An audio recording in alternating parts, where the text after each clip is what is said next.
Welcome to The Frontrunner Show with Carol Nichols.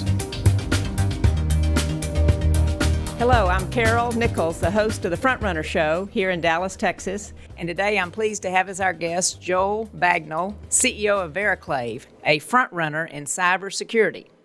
Joel joins us to provide solutions to the critical problem of cybersecurity. Vericlave has unique technology which prevents cyber attacks. This company has offices in Austin, Texas, and Dallas. I met Joel 2 years ago at an investor presentation for Texas Women Ventures when Joel was introduced as the CEO of Vericlave. Vericlave is a fast-growth portfolio company of Texas Women Ventures, and I'm an investor. Joel's expertise in cyber and his insight into the global war on cyber that the military is fighting today inspired me to learn more about cybersecurity. So good afternoon, Joel. Good afternoon, Carol. Great to be with you again. Thank you for having me on your show. We're so glad to have you here. And Joel, you worked directly for President George W. Bush to develop the U.S. first cybersecurity policy. Tell us about that. There was a point in time in December of 2006 when we learned that the Chinese Special Warfare Cyber Unit had attacked the Defense Industrial Base and compromised the avionics, engineering, and secure communication designs for the Air Force aircraft called the Joint Strike Fighter. $168 billion program at the time, and the sophistication of the attack was such that we had not seen the capabilities in computing history that the Chinese used. A combination of detailed reconnaissance for months, encryption of the files that they were extracting from the network, and then being able to use those files in a way that didn't create any sort of alarms or signals going off. And so they were secretive or hidden in the way that they attacked the Defense Industrial Base. But it exposed the entire program, and so it was an area of great concern to us when we first learned about it. Fascinating. Now, you graduated from the U.S. Military Academy at West Point and served on many national security deployments as a U.S. Army officer. Since your retirement from active duty, you have worked as a cybersecurity consultant and are now the CEO of Vericlave. So what, in your opinion, is the biggest challenge in the cybersecurity industry?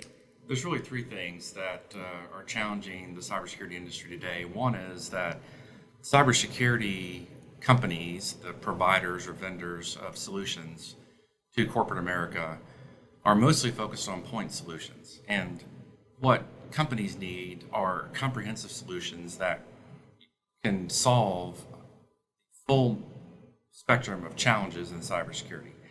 And so companies are forced to pick a solution in something that's going to take care of phishing, pick another solution in an area that's going to take care of the ransomware problem that we hear so much today. And so you've got to bring all these different solutions together as a corporation.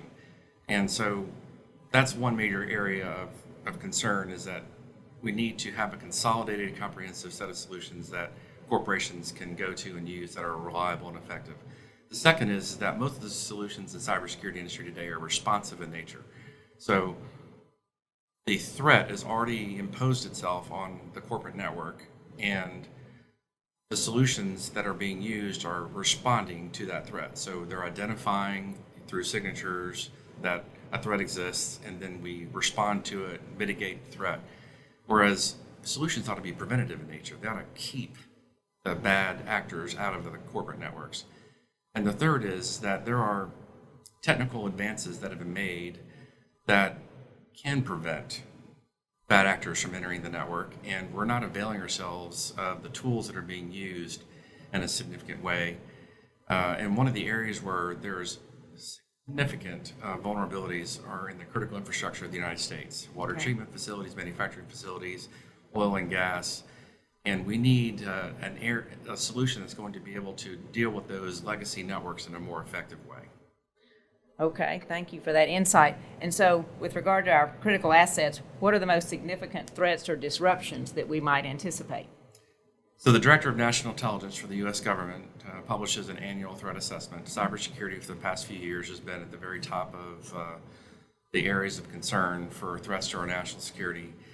And when people hear the term national security, they think of weapon systems or U.S. military forces and protecting satellites and other implements of national security. And really, one of the most significant impacts of national security is undermining the U.S. economy. It's the greatest resource and strength we have as a nation. And so the critical infrastructure of the United States, which are operated by private sector corporations, are highly vulnerable. And so it doesn't take a whole lot of imagination to think what the consequences would be if somebody were to hack into the power grid and shut down power to a major quadrant of the United States, or if somebody were to alter the gauges in a water treatment facility and the significant downstream effects that would have. So those are the areas that are most concerned to us right now, is the critical infrastructure and how to properly secure that. Yeah, significant threats. So nation states have been in the news recently with Iran's cyber attack threats. You were in President Bush's Oval Office when he learned that the Chinese had hacked the specs on the Air Force Joint Strike Fighter. What was that like? Tell us about that. It was a very interesting day. As you know, back in the George W. Bush administration, there was an awful lot of emphasis on counterterrorism. And this was an area of concern that didn't arise to the level of presidential involvement until we learned about the Chinese hack. And so that certainly gave rise to a significant concern around computer security, information security. How is our government organized, and what capabilities do we have to properly secure ourselves, and also to be able to identify those and find attribution for those that are trying to gain access to our networks without authority. And so that day led to a major policy initiative. It was really the first time we had heard the word cybersecurity as a term of art. Mm-hmm.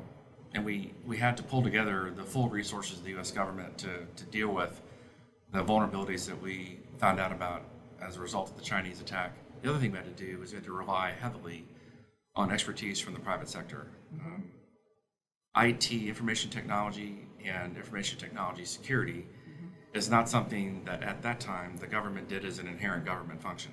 Okay. And so we rely on contractors from the private sector to provide an awful lot of our IT support and IT security. So we now have a much better working relationship between the government and the private sector to provide the right kind of joint expertise to deal with challenges like nation-state attacks in a more effective manner.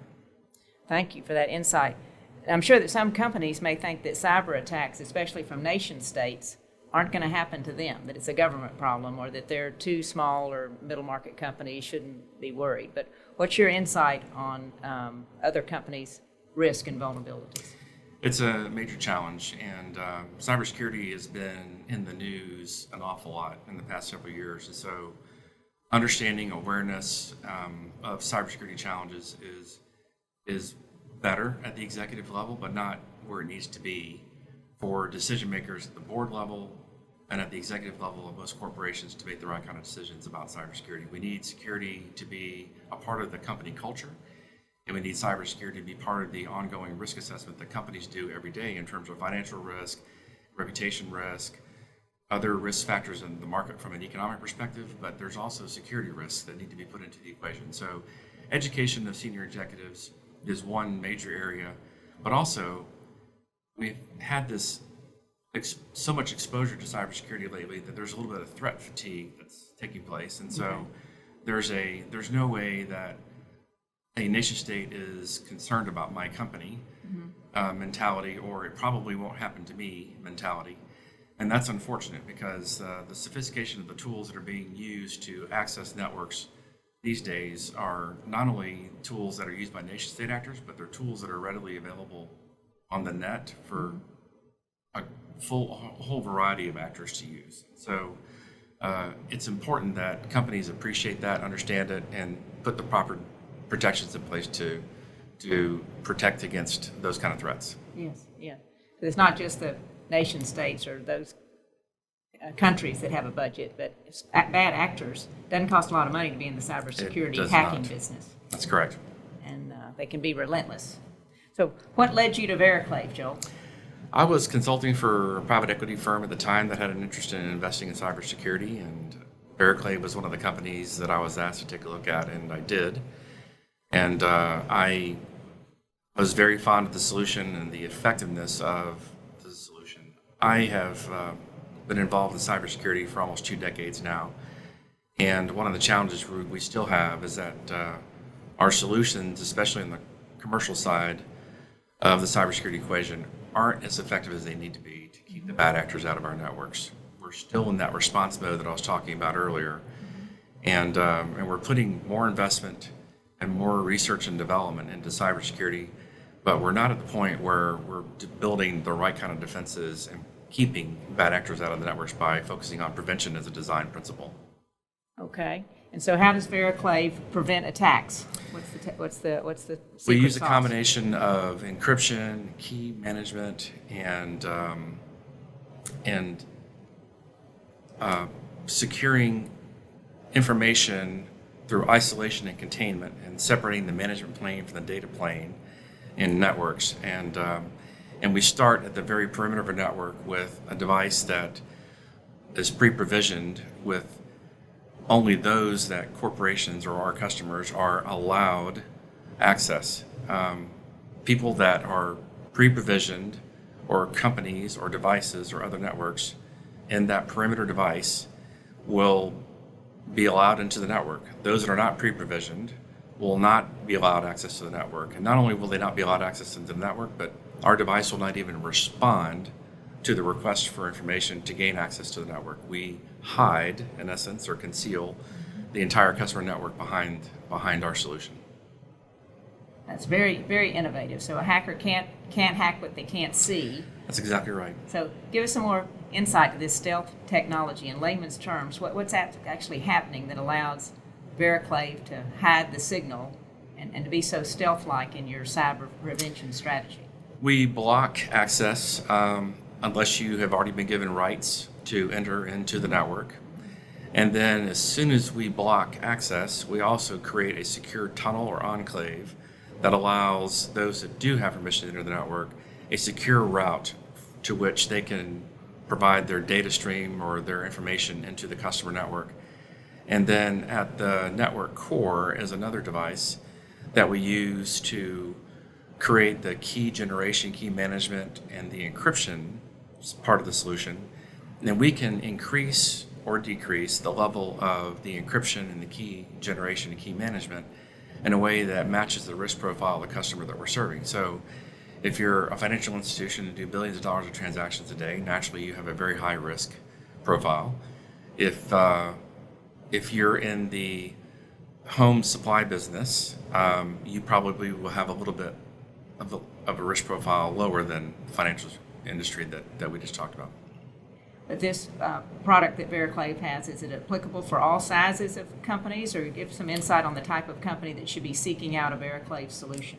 It is applicable to all sizes of companies. It is most applicable to those that have operational technology and legacy systems that are being converged or added into enterprise information technology systems. So where there is like a utility or a water treatment plant or a manufacturing facility where programmable logic computers and operational technology components like PLCs that are used, we provide a very effective layer of protection between that operational technology and the enterprise IT. Okay. And particularly with critical infrastructure, I mean, from a national security standpoint, it's imperative that we protect our assets that are in critical infrastructure, like dams and the electric grid and hospitals. And so as far as your product, Vericlave, with critical assets, what's the most important thing these companies should do? They need to segment the network in a way that allows them to maintain all the operational utility that they need for conducting their business and providing the products and services that they provide, while at the same time have tight controls on those segments so that they can assure themselves that bad actors can't get into their network. And so our device does that.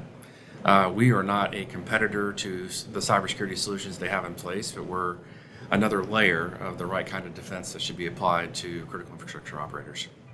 Very important. So important what you're doing. What are the cyber initiatives that you are seeing in the government sector? There's three major efforts that are going on in government right now, and one is supply chain security. So companies may have a very good cybersecurity program, but they have vendors and consultants and people that need to gain access to their network on a daily basis, and they have customers, obviously. And so there are many requests for information or access to customer networks. We need to be sure that the supply chain, the vendor base, the consultant base that is servicing that company are as secure as the company that they're serving.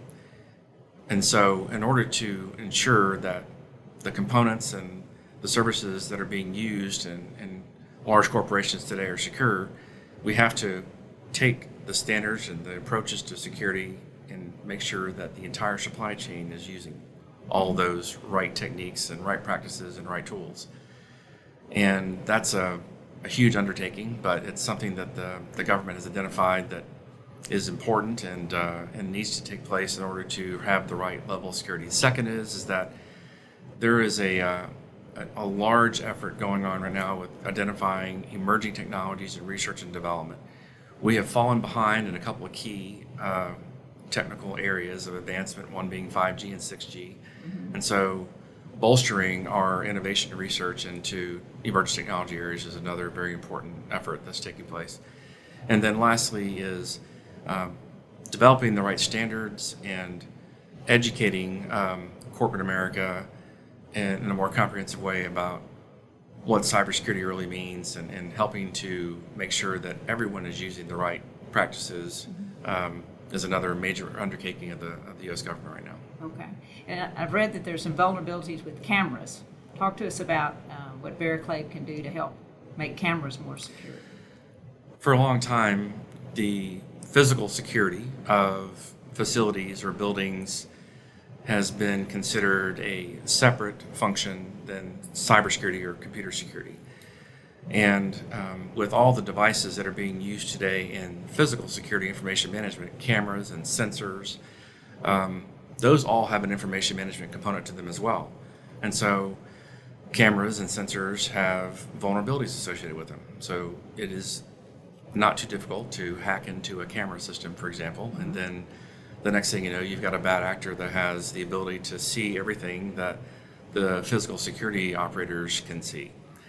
And that is not a good thing. And so what we need to do is properly secure the physical security apparatus. And so now we see this convergence taking place where physical security information management and cybersecurity are becoming the same practice group in a lot of companies. And that's very, very healthy. It's important that we have that convergence and that commonality of approach to security. Okay, thank you. And what do you see for the future of cybersecurity, Joel? Where is this industry going? I think the point solutions that I talked about earlier and the thousands of cybersecurity companies that are out there right now, I think we're going to see a consolidation take place in the cybersecurity industry where we're going to combine a lot of those point solutions into companies that have a more comprehensive approach to cybersecurity. So you don't have to go to 20 or 25 different solution providers to have a proper cybersecurity program. So the consolidation that's taking place, that's one thing. Another thing that's taking place is that we're using very sophisticated tools and techniques that we use in the national security space on the U.S. government side and transferring that to corporate America, which I think is very healthy. And so we are starting to think more seriously about prevention and using tools that literally not only respond well to cyber threats, but that actually can keep the cyber threats out of the corporate network. Very good, very good. Now I've read that as technology continues to develop, the computers are becoming more and more powerful.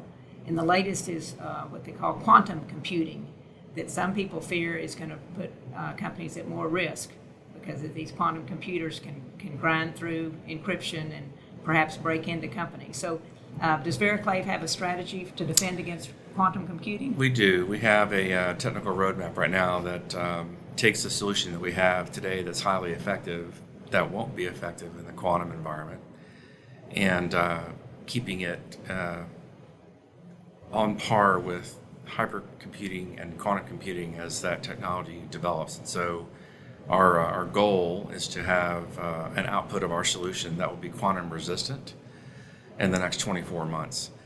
That said, the very next step after that is using quantum computing as an enabler to offer better security. And so the real trick for us is to put ourselves on a technical roadmap that allows us to be quantum enabled, as opposed to just resisting the quantum computing resources that are coming to fruition now in the emerging technology circles. Well, that's great to hear that Vericlave can continue to keep companies safe as well as our government safe. It's such an important field, cybersecurity, and it's been wonderful to have Joel Bagnal here on this show, clearly a front runner in cybersecurity. To build your cyber fortress, contact Vericlave. I'm Carol Nichols, and till the next show, you're at the front with the front runner. Thank you.